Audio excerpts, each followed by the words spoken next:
Para mim, irmãos, é um momento muito importante a Eucaristia, a celebração, esse momento, que é um momento sagrado, onde todos nós paramos, desligamos do mundo e nos voltamos para Deus. E eu espero que cada um de vocês estejam, de fato, aqui, desejosos de nos alimentarmos deste Deus. O que significa alimentar-nos deste Deus? Significa justamente aquilo que a aclamação do Evangelho falava. Foi cantado. O povo que jazia nas trevas viu brilhar uma luz grandiosa. Hoje, nesta celebração, uma luz pode se acender no teu coração, na tua vida. E, sobretudo, isso não é uma coisa assim, sentimental. A palavra de Deus é a luz. E se a palavra de Deus, que é a luz, ilumina a minha vida, eu vou ser uma pessoa diferente. Por isso eu preciso da luz de Deus. Eu não sei caminhar sozinho. Pelo contrário, eu acredito que muitas pessoas aqui já tentou orientar a sua vida e só fez burrada. Quantas burradas fiz na minha vida? Quantas? E por isso, graças a Deus, Deus me colocou dentro da igreja. Graças a Deus.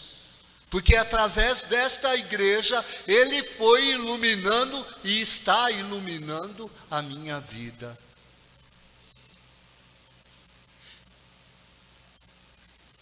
E quando eu, às vezes, esqueço de Deus, viro as costas para Deus e quero fazer a minha vontade, dá tudo errado. Tudo. E eu sofro, assim como cada um de nós.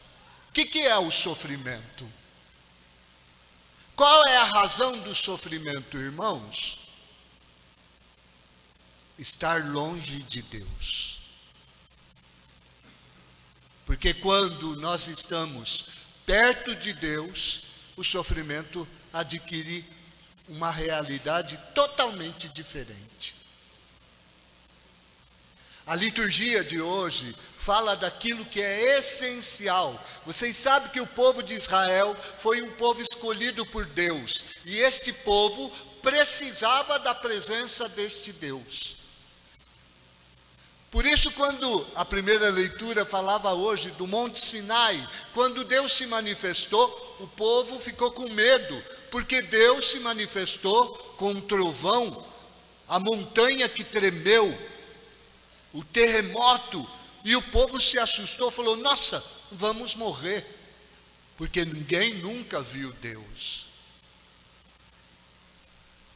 Então o que esse povo pede? Esse povo pede alguém que seja um intermediário. Nós não queremos mais ouvir Deus falar conosco. Pede para Ele alguém que possa nos comunicar aquilo que Ele nos orienta. Mas olha que interessante. E aí surge a figura do profeta. Quem é o profeta? O intermediário entre Deus e o homem.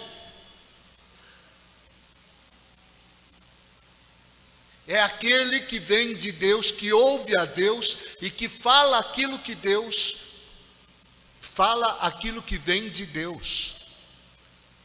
Por isso o papel do profeta na vida do povo de Israel, na vida da igreja, é importante.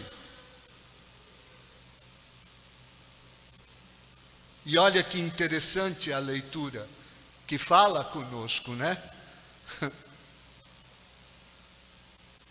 A própria leitura fala assim: o profeta ele deve falar aquilo que Deus lhe disser. ele diz assim: porei em sua boca as minhas palavras, e ele lhes comunicará tudo o que eu lhe mandar. Eu mesmo pedirei contas a quem não escutar as minhas palavras, que ele pronunciar em meu nome. Irmãos, nós estamos aqui hoje. Deus suscitou também um profeta no meio de nós, que é Cristo. A palavra viva de Deus, o intermediário entre Deus e a humanidade. E esta palavra, ela é comunicada a cada um de nós.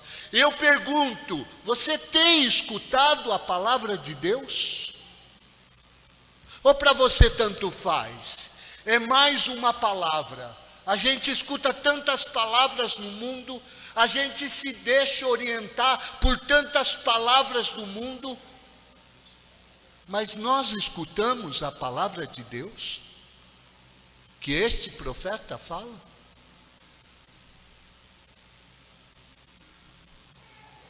Porque isso depende também da nossa conversão, da nossa vida. Se eu não escuto a Deus, eu estou escutando a quem? A mim mesmo? Eu estou na igreja para dizer para Deus o que Ele deve fazer para mim? Então não adianta.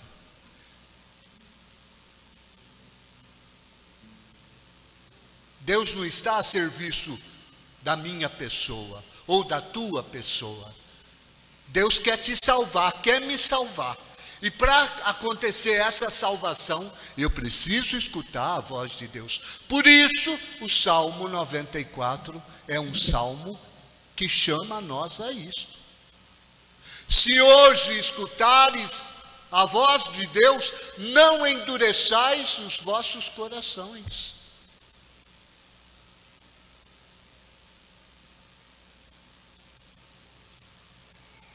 O povo de Israel, muitas vezes, que dizia que ia escutar a voz de Deus, mas muitas vezes endurecia o coração. E o grande perigo que nós corremos é justamente esse, de não querer encarar a palavra de Deus como uma verdade na nossa vida, porque ela muitas vezes pode ser dura, porque Deus pode me falar coisas que eu não goste. Mas a palavra de Deus é vida. E se eu escuto esta palavra como vida, ela me salva. Mas se eu me fecho a ela, e esse é o grande perigo que a gente corre. O Evangelho fala também disto. Fala do surgimento deste grande profeta, deste homem que fala com autoridade. O que é falar com autoridade? Jesus pega os seus discípulos aqui e entra na sinagoga. Vocês sabem o que era a sinagoga na época de Jesus? Era o lugar da oração. O povo se reunia na sinagoga para buscar orientações para a sua vida, como viver a fé. E aí, na época, os fariseus, os rabinos, passavam então a orientação da lei, a observação da lei. Jesus entra na sinagoga. Mas Jesus começa a ensinar e as pessoas começam a ficar admiradas. Por quê? Porque Jesus ensinava com autoridade. Ensinar com autoridade não significa que ele gritava e era enérgico. Não. Era uma palavra que no fundo tocava na vida das pessoas e uma palavra que comunicava vida, uma palavra que ele pronunciava, mas ao mesmo tempo esta palavra se tornava carne.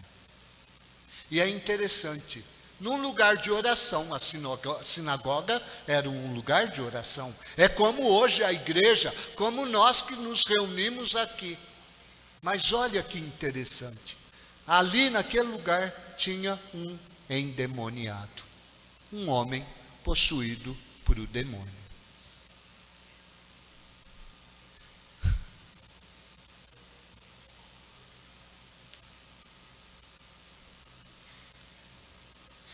E esse demônio começa a debater. Quando escuta a palavra de Deus, começa a dar chilique. É verdade que muitas vezes a gente, quando fala do endemoniado, a gente pensa, a gente já viu aqueles filmes, né, que o demônio entra numa pessoa e começa a chacoalhar, e a pessoa começa a mudar a voz. Tem nada a ver com isso, né, irmãos? A possessão não é assim. Claro que existe a possessão, mas não dessa forma. O demônio age na nossa vida. O demônio muitas vezes nos impede de escutar a palavra de Deus. Fecha o nosso ouvido. O demônio muitas vezes, diante da palavra de Deus, ele sugestiona as coisas para nós. Ah, mas isso aí que o padre está falando, isso aí que a igreja está falando, é muito difícil. Isso é impossível de acontecer. É como aqui, o demônio se manifestou e falou para Jesus: que eres de nós? Nós sabemos quem tu és o santo de Deus. E na verdade é assim que reage o demônio. Muitas vezes, o demônio entra na nossa vida porque ele não quer que nós tenhamos a salvação. E nem que escutemos a palavra de Deus. Por isso, irmãos, a cada celebração que nós participamos, Deus também expulsa os demônios da nossa vida. E é necessário que Deus tire esses demônios que nos enganam. Por isso Jesus fala para esse homem: cala-te e sai dele. E o demônio o agita e vai embora.